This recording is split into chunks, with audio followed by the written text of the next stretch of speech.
ओम शांति। आज हम 11 मई 2023 बाबा की मुरली सुनेंगे। सबसे पहले देखते हैं मुख्य बिंदु। आज बाबा ने कहा कि सबसे पहले तो तुम्हें अपने ऊपर रहम करना है, फिर परिवार वाली आत्माओं को भी ज्ञान में चलाना है, उनको भी ज्ञान सुनाना है, उनको भी पुरुषार्थ कराना है। और आज बाबा ने बताया कि जब सन्यासी मरते हैं तो कहते हैं ज्योति ज्योत समाया। बाबा कहते हैं ऐसे कोई ज्योति में समाता नहीं, आत्मा इमोर्टल होती है। और आज बाबा ने सर्वव्यापी के ऊपर बताया। बाबा कहते हैं एक तरफ तो वो कहते हैं अजोनी है परमात्मा, जन्म मरण से न्यारा है, किसी योनि में नहीं आता, और फिर दूसरी तरफ कहते हैं जिधर देखता हूँ तू ही तू है। और बाबा ने आज बताया कि अगर तुमको ऊंचा पद पाना है तो तुम्हें रेस करनी है, बाबा को याद करना है, कदम कदम पर बाबा की श्रीमत लेनी है। तो बाबा ने कहा जो पुरुषार्थ तुम इस समय करोगे, जितनी मेहनत तुम इस समय करोगे, जो प्राप्ति तुम इस समय कर लोगे, वही प्राप्ति फिर कल्प कल्पांतर करते रहोगे। ओम शांति। आप सुनते हैं मुरली विस्तार से। आज की मुरली का सार है, मीठे बच्चे पहले अपने ऊपर रहम करो, फिर आपका फर्ज है अपने परिवार को स्वर्ग में चलने का सही रास्ता बताना, इसलिए उन्हें भी लायक बनाने का पूरा पुरुषार्थ करो। बाबा कहते हैं पहले तो खुद का भला करना है, फिर अपने परिवार वालों का भी भला करना है। प्रश्न है, तुम किस रेस के आधार से शिवालय के मालिक बन जाएंगे? उत्तर है फॉलो फादर मदर। सिर्फ एक जन्म पवित्रता की प्रतिज्ञा करो, नरक से दिल हटा दो। बाबा कह रहे हैं कि बस एक जन्म तुमको पवित्र रहना है और इस नरक से दिल नहीं लगानी। शिव बाबा तुम्हारे लिए शिवालय स्थापन कर रहे हैं जहां तुम चैतन्य में राज्य करेंगे। धंधाधोरी करते बाप और स्वर्ग को याद करने से राजाई का तिलक मिल जाएगा, अर्थात शिवालय के मालिक बन जाएंगे। बाबा कहते हैं कि बाबा किस लिए आए हैं? तुम्हारे लिए शिवालय स्थापन करने, नई दुनिया स्थापन करने। तो बाबा कहते अपना धंधा दौड़ी भी करो और बाबा को और स्वर्ग को याद भी करो तो तुम्हें तिलक मिल जाएगा। गीत है, तुम ही हो माता पिता तुम ही हो। ओम शांति। कुछ न कुछ कहना पड़ता है। ओम शांति या शिवाय नमः, परमात्मा नमः कहते हैं ना, ओम शांति हम कहते हैं। यह है अपना और बाप का परिचय देना। वह महिमा भगत लोग करते हैं। त्वमेव माताश्च पिता, तुम तो बच्चे हो जिसकी महिमा भगत लोग भक्ति मार्ग में करते हैं। आज वह बाप आपके सम्मुख बैठा हुआ है। बाबा कहते जब कोई मिलता है तो कुछ ना कुछ तो बोलना होता है ना। तो बाबा के बच्चे क्या बोलते हैं आपस में? ओम शांति। तो ओम शांति का मतलब क्या होता है? मैं आत्मा शांत स्वरूप हूँ, माना हम अपना परिचय दे रहे हैं कि मैं कौन सी आत्मा हूँ। तो बाबा कहते कि भगत भी महिमा गाते हैं उस भगवान की। त्वमेव माता पिता त्वमेव, तुम ही माता हो तुम ही पिता हो। फिर शिवाय नमः भी कहते हैं। तो बाबा कहते कि आज वो दिन आया है जिस भगवान की महिमा भगत करते हैं वो तुम्हारे सामने बैठा है। जरूर सम्मुख था, अब फिर सम्मुख बैठे हुए हैं। यह बातें अभी तुम बच्चे ही जानते हो, भगत नहीं जानते। भगत तो नहीं जानते ना, दुनिया में पूरे भारत में कितने भगत होंगे, कितनी भगत आत्माएं होंगी, जानती थोड़ी ना वो कि भगवान आया हुआ है। वो तो भक्ति कर रहे हैं अभी। बाबा कहते तुम बच्चे जानते हो एक ही बाप है जिसकी महिमा हो रही है। वह बाप तुम बच्चों को कितना सुख दे रहे हैं जो तुम फिर 21 जन्मों के लिए कभी दुखी नहीं होने वाले हो। बाबा कहते हैं कि बाप तुमको देखो कितना सुख दे रहे हैं, कितना वर्षा बेहद का तुमको दे रहे हैं जो तुम 21 जन्मों के लिए कभी दुखी नहीं होंगे। ऐसे बाप के सम्मुख तुम बैठे हो, तुम जानते हो यह हमारा बेहद का बाप है जो हमको स्वर्ग के सुख देने लिए सर्विस कर रहे हैं। बाबा ज्ञान किस लिए सुना रहे हैं? हमको नई दुनिया में ले जाने के लिए, हमको स्वर्ग का सुख देने के लिए। बाप हमेशा बच्चों को रचकर उन्हों की सेवा कर लायक बनाते हैं। बाप जैसे कि बच्चों का गुलाम बन जाता है। लौकिक बाप भी बच्चों की पालना करने में कितनी मेहनत करते हैं। अब बाबा समझा रहे हैं कि माँ बाप बच्चों के लिए कितना कुछ करते हैं, है ना। दुनिया में भी माँ बाप बच्चों के लिए दिन रात लगे रहते हैं। उनकी यही शुभ भावना रहती है कि बच्चे पढ़ लिख कर कुछ लायक बन जाएं। वो पैसा कमा कर देते हैं, वो सारी चीज़ करते हैं अपने बच्चों के लिए। रात दिन यही चिंतन रहता है कि बच्चों की सेवा कर बच्चों को लायक बनाएं।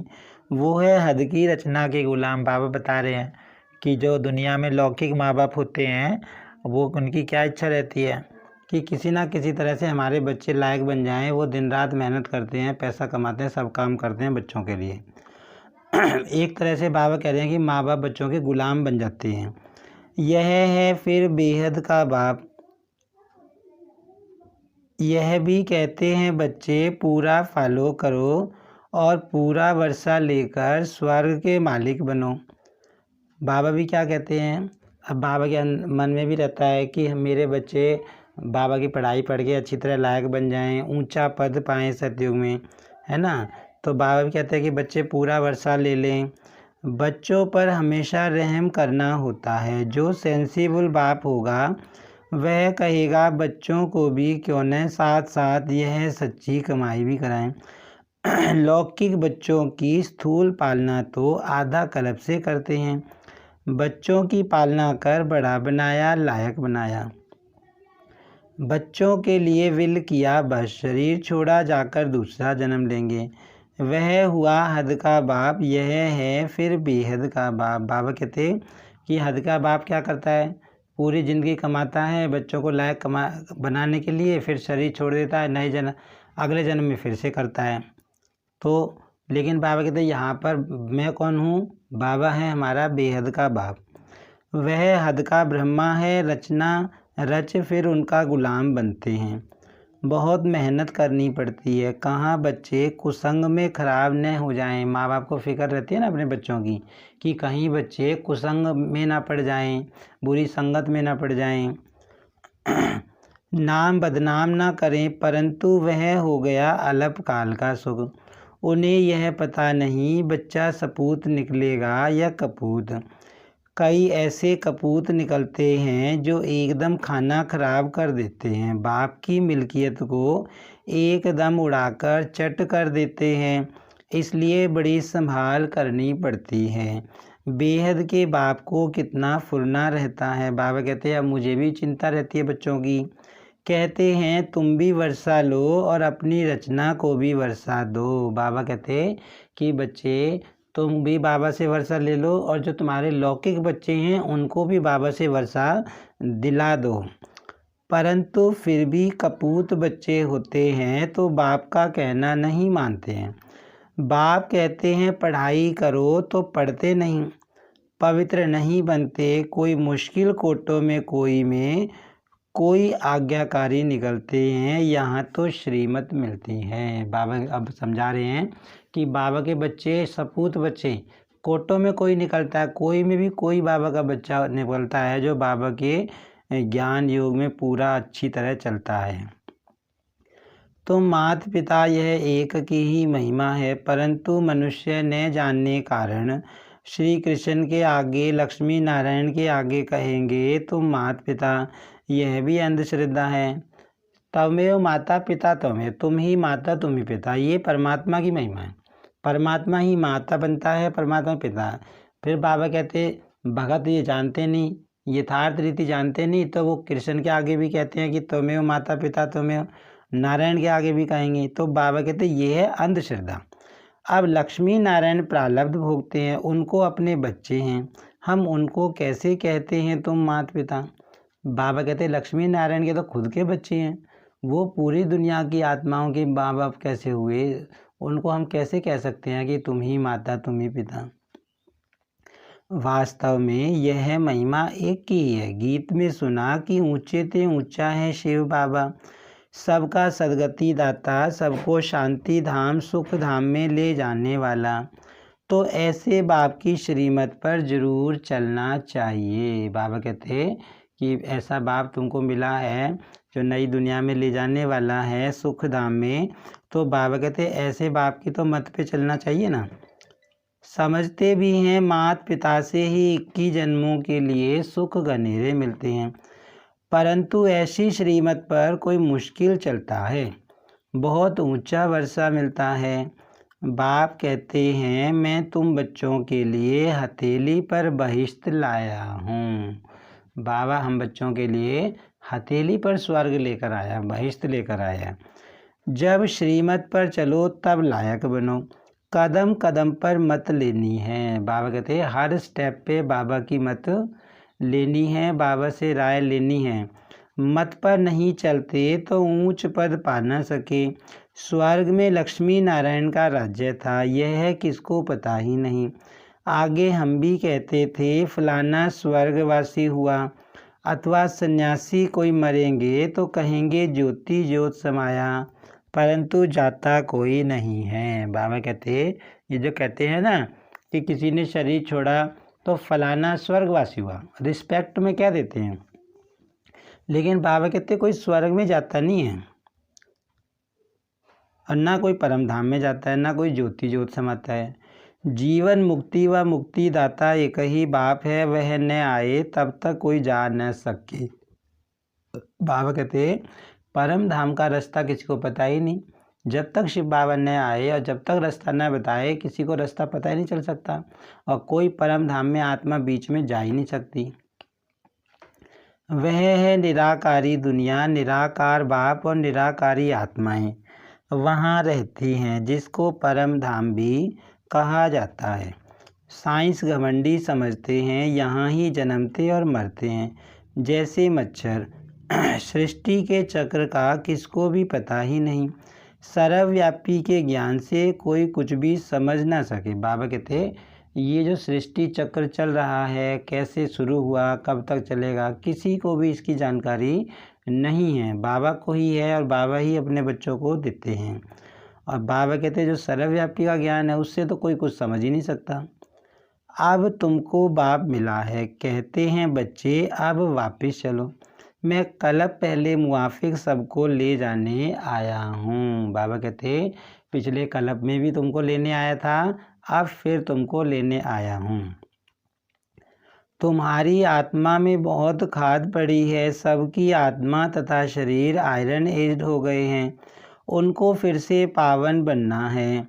तुम बच्चों की आत्मा पावन थी तब गोल्डन एज्ड वर्ल्ड थी, पवित्र आत्मा का पवित्र सोने जैसा शरीर था, उसको सच्चा जेवर कहा जाता था। अब बाबा समझा रहे हैं कि तुम्हारी आत्मा गोरी थी, पावन थी, सतयुग में गोल्डन एज्ड थी, और अब क्या बन गई है, लोहे की बन गई है, आयरन एज्ड बन गई है, कोई गुण नहीं रहे हैं। बाबा कहते अब तो सोने में जैसे कि खाद पड़ गई है, लेकिन सतयुग में तुम्हारी आत्मा और शरीर कैसे थे, जैसे कि सच्चा सोना होता है। अब तो क्या हो गया है, 1% भी सच्चा सोना नहीं रहा है। बाबा कहते हैं 100 में 1% भी सच्चा सोना नहीं रहा, सारी की सारी खाद मिल गई है, खाद पड़ी हुई है। अब बाप कहते हैं सिर्फ मुझ बाप को याद करो तो सच्चा सोना बनते जाएंगे, आत्मा उड़ने लग जाएगी। अब जो आत्मा काली बन गई है तो सच्चा सोना बनने के लिए क्या करना पड़ेगा, शिव बाबा को याद करना पड़ेगा। तो बाबा कहते तुमको पंख भी मिल जाएंगे, बाबा को याद करके तुमको पंख भी मिल जाएंगे, तुम उड़ते रहेंगे। अभी पंख टूटे हुए हैं, जैसा पुरुषार्थ करेंगे वैसा पद पाएंगे। कितनी ऊंची पढ़ाई है, बाबा कह रहे कितनी ऊंची पढ़ाई है। भगवानुवाच मैं तुमको राजयोग सिखलाता हूँ, जिससे तुम राजाओं का राजा बनेंगे, विकारी पुजारी राजाओं के भी पूज्य बनेंगे।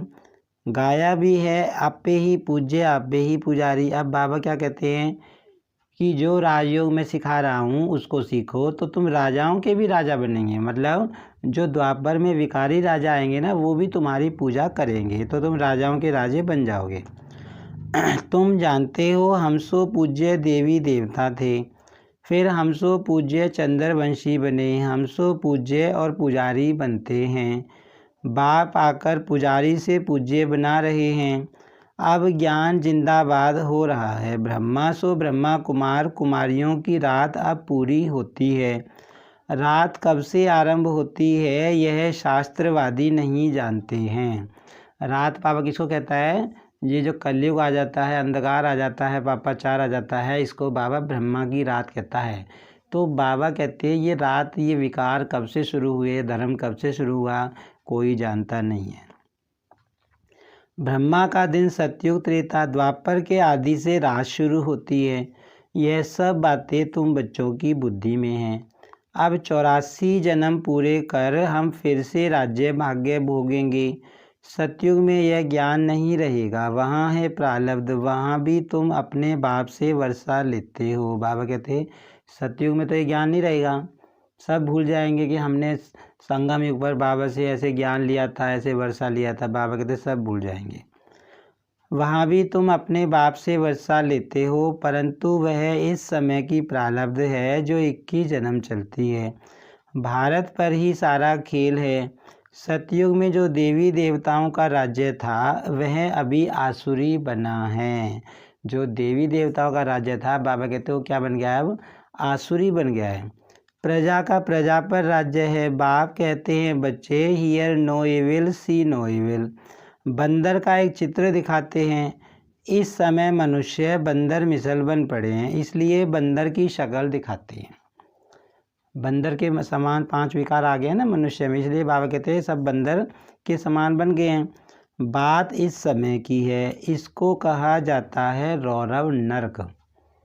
क्या नाम दिया बाबा ने इसको? नरक भी बाबा नहीं कह रहे हैं, ये रौरव नरक है, क्योंकि यहाँ पे आत्माएं बहुत दुखी हैं। बिच्छू टिंडन मिसल एक दो को काटते रहते हैं। बच्चे बाप का भी खून कर देते हैं। माया ने सबको डर्टी बना दिया है। भारत स्वर्ग था, अब नरक है। 84 जन्म भी भारतवासियों के हैं। बाबा बता रहे हैं कि माया ने सबको पतित बना दिया है। जो भारत स्वर्ग था अब वो नरक बन गया है। बाप कहते हैं मैं कितनी समझानी देता हूँ। कहते हैं I am most obedient father, father servant, teacher servant, Guru servant. अब मैं आया हूँ। पंडे लोग भी यात्री के सर्वेंट होते हैं, रास्ता बताने वाले। अब मैं तुम बच्चों को स्वर्ग ले चलने लिए गाइड बना हूँ। बाबा कहते अब मैं तुमको रास्ता दिखा रहा हूँ गाइड बनकर, लिबरेट करता हूँ। हिस्ट्री रिपीट होगी ज़रूर। ग्रंथ में भी कहते हैं कि है भी सत होसी भी सत। एक ओंकार, यह परमात्मा की महिमा है। एक तरफ कहते हैं अजोनी, दूसरी तरफ कहते हैं सर्वव्यापी है। एक तरफ तो कहते हैं वो जन्म मरण से न्यारा है, फिर कहेंगे नहीं वो तो सर्वव्यापी सबके अंदर है। तो बाबा कहते दोनों बात कैसे ठहर सकती हैं? जिधर देखता हूँ तू ही तू है, यहाँ हम आए हैं मौज करने, ऐसे बहुत ही कहते हैं। बाबा कहते हैं वो क्या सोचते हैं, आत्मा के ऊपर कोई लेप छिप तो पड़ता नहीं, खाओ पियो मौज करो, हम मौज करने के लिए यहाँ आए हैं। तो बाबा कहते हैं बच्चे यह सब बातें तुम्हें डुबोने वाली हैं। सर्वव्यापी का ज्ञान डुबो देता है। बाप कितना समझाते हैं। अब बाबा कहते हैं ये सर्वव्यापी का ज्ञान तो सत्य नहीं है, तो इसको तुम्हें नहीं सुनना है, ये तो बाबा कहते तुमको डुबो देगा। कोई तो झट निश्चय करते हैं कि बाप से वर्षा लेना है। इन जैसा स्वीट फादर मिल नहीं सकता। देखो बाबा क्या कह रहा है कि मेरे जैसा मीठा बाबा पूरी दुनिया में नहीं कोई मिल सकता। स्वर्ग की स्थापना करने वाला बाप है। जब बाप मिले तभी हम स्वर्ग के मालिक बने। ऐसे बाप को झट अपना बनाना चाहिए। मुझे तो बच्चे चाहिए जो कल पहले बने थे, वो ही आकर सपूत या कपूत बनेंगे कल पहले मुआफिक। बाबा कहते वही बच्चे आकर मिलेंगे मुझे जो पिछले कल्प में मिले थे। स्त्री की बच्चों की जवाबदारी क्रिएटर बाप के ऊपर है। उनका फ़र्ज है बच्चों को भी स्वर्ग का मालिक बनाए। पहले तो अपने पर रहम करो, ऐसे नहीं कि बाबा कृपा करेंगे तो सब लक्ष्मी नारायण बन जाएंगे। बाबा कहते पहले तो अपने ऊपर रहम करना है, फिर अपने बच्चों को भी ज्ञान देना है ये बाबा का। तो बाबा कहते हैं ऐसे तो सोचना नहीं है कि बाबा आशीर्वाद करेगा सब लक्ष्मी नारायण बन जाएंगे, नहीं, सबको अपने अपने लेवल पे मेहनत करनी पड़ेगी। यह बड़ा इम्तिहान है। 8 को ही स्कॉलरशिप मिलती है, फिर 108 हैं, लॉटरी होती है ना। बाप कहते हैं देह सहित देह के संबंध जो कुछ हैं भूल जाओ, अपने को अशरीरी समझो और आत्मा निश्चय करो, ऐसे नहीं तुम परमात्मा हो। अब बाबा क्या कहते हैं, अपने को क्या निश्चय करना है कि मैं एक आत्मा हूँ, ना कि मैं एक परमात्मा हूँ। सर्वव्यापी थोड़ी ना परमात्मा, जो हमारे अंदर परमात्मा है वह फिर आत्मा सो परमात्मा कह देते हैं। समझते हैं आत्मा जाकर परमात्मा में लीन होगी। जब तक लीन न हो तब तक उनको परमात्मा नहीं कहेंगे, परंतु परमात्मा में लीन होते नहीं। कभी भी आत्मा परमात्मा में लीन नहीं होती। यह ड्रामा अनादि बना हुआ है। हर एक एक्टर को अपना अपना पार्ट मिला हुआ है जो बजाना है। हर एक आत्मा में इमोर्टल पार्ट भरा हुआ है। यह बातें बाप के सिवाय कोई समझा न सके। बाबा कहते हैं कि ये बातें बाबा के सिवाय तुमको कभी भी कोई समझा नहीं सकता। बाप आकर तुम बच्चों को आदि मध्य अंत का ज्ञान दे त्रिकालदर्शी बनाते हैं। बाबा क्या बता रहे हैं हमको, त्रिकालदर्शी, तीनों कालों का दर्शी बना रहे हैं।